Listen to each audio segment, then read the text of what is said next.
What up, y'all? This is Jamba here with another video. Okay. Oh, lights. Okay. Usually I do my little videos. Actually, I shouldn't say usually because I this is like my second time doing this. Anyways, I wanted to talk very quickly about how in 2024, most of the men who would make great fathers are not fathers. Repeat. Most of the men who would make great fathers are not fathers. Now, maybe you can say the same about mothers, possibly. But I think it's less likely. I think that the women who would make great mothers are still very likely to be mothers, because there's not really preventing a woman, for the most part, from being a mom. And this is regardless of whether or not she's married or not, right? Because you can still be a great mom and be a single mom. But let's talk about men. Let's talk about men who are fathers, the childless fathers, meaning the men who we all know would make great fathers, men who we all know would be in their kids' lives, would make great mentors for their kids, would make great providers for their kids. Men maybe of God, men of morality, men of integrity, men of virtue, men who are responsible, men who we know. We look at these men and we say all the time, wow, you would make a great father. Wow, I know that you would make a great dad someday. And often the women who are saying these to these men, they themselves would not be with that guy or help that guy be a father, which is the irony whenever women tend to say that about these types of men. I just in my own personal life, when I look at the men who I'm friends with, the vast majority of these men who I know, like, dang, this guy would for sure make for a great father, for sure would be involved in, the little league games, in checking the kids' homework and, doing all the great things, playing catch, basketball in the park, basketball, or, playing football in the yard, being a great disciplinarian, not just letting their kids just run all over the place. I know in my own life, I'm 32 years old. I have very good friends. Now, some of my friends that I grew up with, some of them are fathers and some of them are great fathers, right? I'm a uncle to my nephews, and they have a great father. So this is not to say that this is in every case, but I'm saying that I think that we're reaching this era where we're having a lot of, and mind you, obviously there's a lot of men who would not make good fathers, right? Or men who they probably shouldn't have kids, or maybe there are men with kids who they themselves are not present fathers for whatever reason. But what I'm seeing, though, just are men entering not just their 30s, but their mid 30s, men who are 34, 35, 36, men who are well-to-do, men who most people can look at and be like, wow, that is a good man right there. That's a man who is a respectable man, a man who, like I've said. And I just find this to be a kind of a sad thing, because these are men who we are now getting into an age where we're a lot older. Like there's a scene in one of the most controversial comic book movies of all time, Batman v Superman: Dawn of Justice, with the great Ben Affleck. And Ben Affleck, who's playing Batman, he says something very poignant in the movie. He says that I'm older than my father ever was, right? Referencing his father, who was killed in the alley, and Bruce Wayne was only like 8 years old. And he's now in the movie has reached the age, he's past the age that his father was when he died. And, in that continuity of the Batman movies, Batman himself isn't a father. He is in the comic books, but not in that movie. So it's kind of like a lot of us, I'm thinking about that line, because a lot of us are reaching an age where, because my father was around 30 when he first had me. A lot of us especially black men, were born when our fathers were maybe sometimes, if not in their mid 20s, maybe late 20s, maybe early 30s at most. But a lot of us are growing up and getting older, and we're getting past it. So, because sometimes, like, especially and also, by the way, most of these men that I'm referring to, a lot of them, not all of them, but a lot of them did have their fathers in their lives. So often, if you had a father in your life, especially if you had a great father, you kind of want to sort of mimic or mirror what your father did to a certain degree. So if your father had you at 30, you probably want to have a kid around 30. If your dad had you around 25 and he was able to be still young and play basketball with you when you were kind of growing up, then you kind of want to have something kind of similar to that.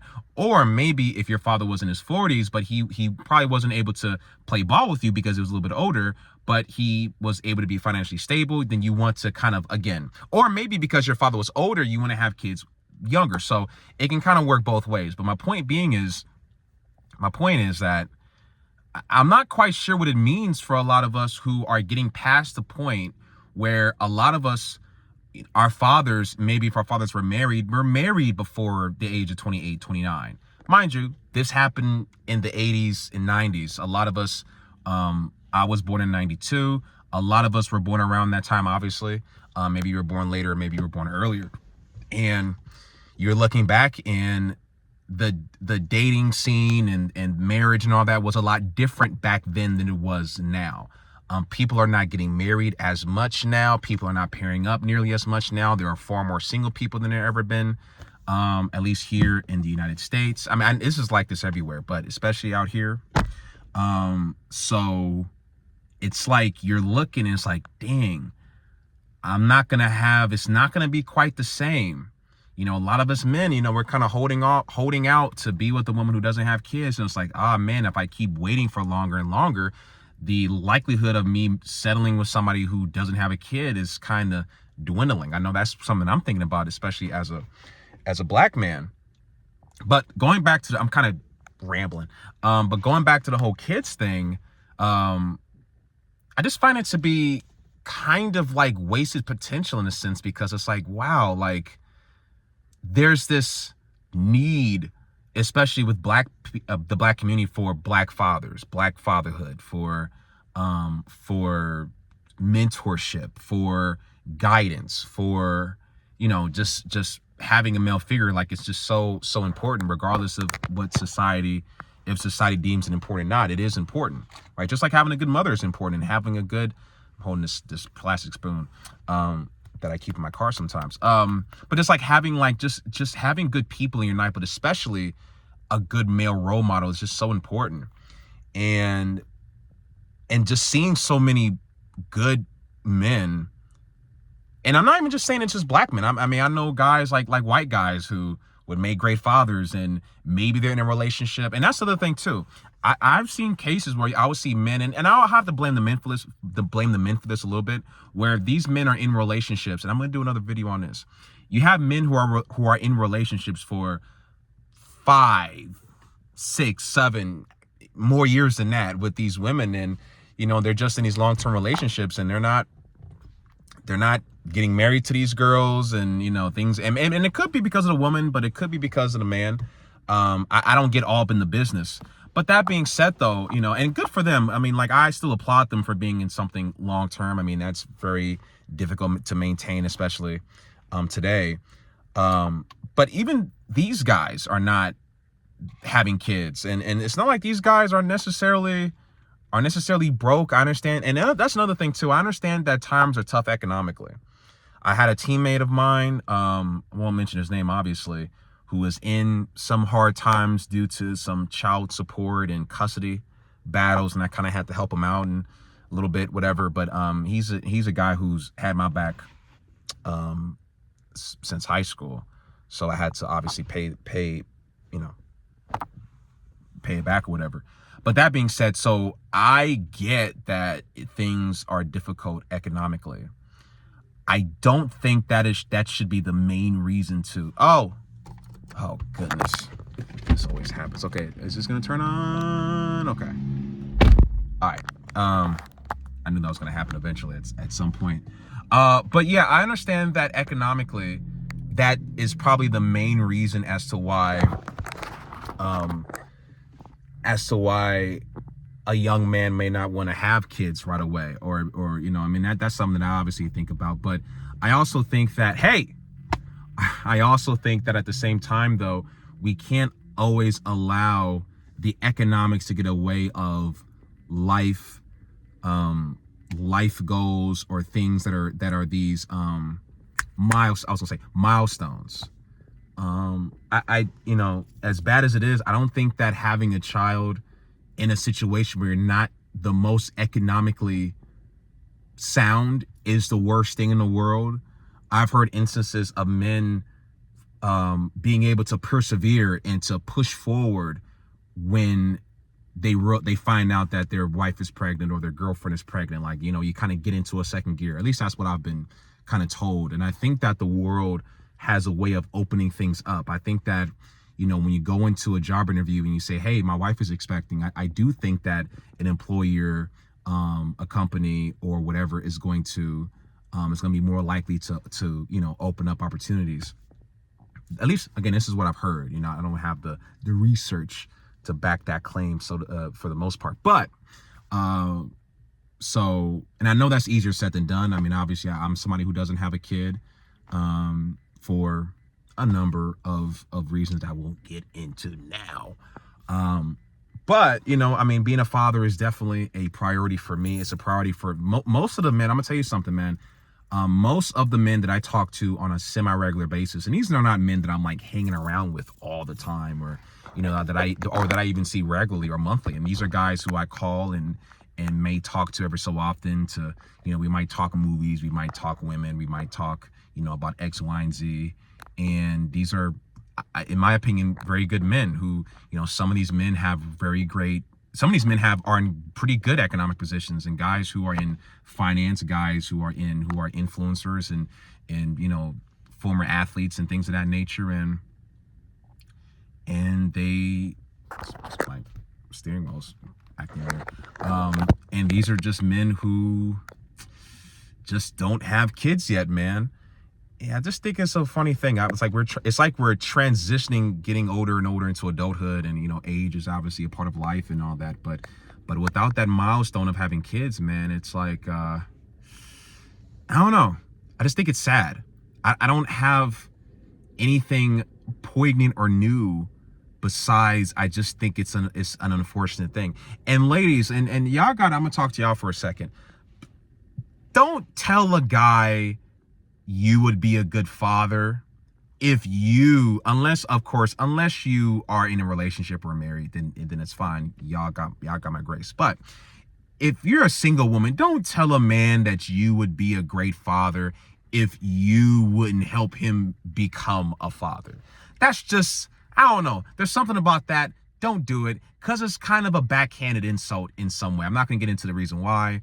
It's the same reason why we tell a man that he's husband material, but you wouldn't date him. It's like, okay, you're kind of, you know, it's a little different with them when guys do. When we tell you your wife material, we are more likely to truly mean it. Like, dang, like, you would make a good wife. But when y'all call a man husband material, these are not men that y'all are, generally speaking, all that attracted to. These are guys who you see, wow, you have such nice traits. You're so honest and straightforward and hardworking. And oh my goodness, if only you was more attractive. It's like, just don't, right? Yeah, man. Just think it's a wild thing, man, that you have a lot of men. And look, fellas, if you know what I'm talking about, like, if you are a guy, please put in the comment section what you think about this phenomena of these men. And I know not all men are good men. I know that not all men are great men. And no, not all men have integrity. Not all men are hardworking. Not all men are financially, you know, sound. Not all men are educated. Not all men are God-fearing. Not all men are, you know, just would make great mentors. Not all, obviously, but there's a lot of them. And I'll hear, I'm getting all these notifications. But here's the kicker, though, and maybe I should have mentioned this earlier. As a black man, if you have the attributes to be a great father, you are less likely to be a father than a man who does not have or has the opposite of those traits. I'm gonna repeat. If you are a man who has the on paper qualifications character-wise of being a great father, you are less likely than the opposite, than a guy who is irresponsible, than a guy who is kind of a piece of shit, than a guy who is dishonest, the guy who does like to cheat, the guy who can't necessarily hold down a job, or the guy who whatever. He's far more likely to be a father. You know what I'm saying? He's way more likely to procreate than the other guy. And this could be because this guy is less likely to wear condoms. This could be because this guy is more likely to sling his dick around, for a variety of reasons, not just because the women are choosing him, right? But that being said, I think that I would love to see an era where we're seeing less, I don't want to say less childless men, but I just wish that it just seems as though we're having this influx of men who don't have kids but should have kids. They don't have kids but should have kids. So, but what do y'all think about this, man? I'm doing a little bit more of these videos as opposed to the it's like he's about to go to the grocery store. Besides the reaction stuff, I might do a little part 2 to this if I have something a little bit more poignant to say. But this is Jamba, and I'll catch you next time.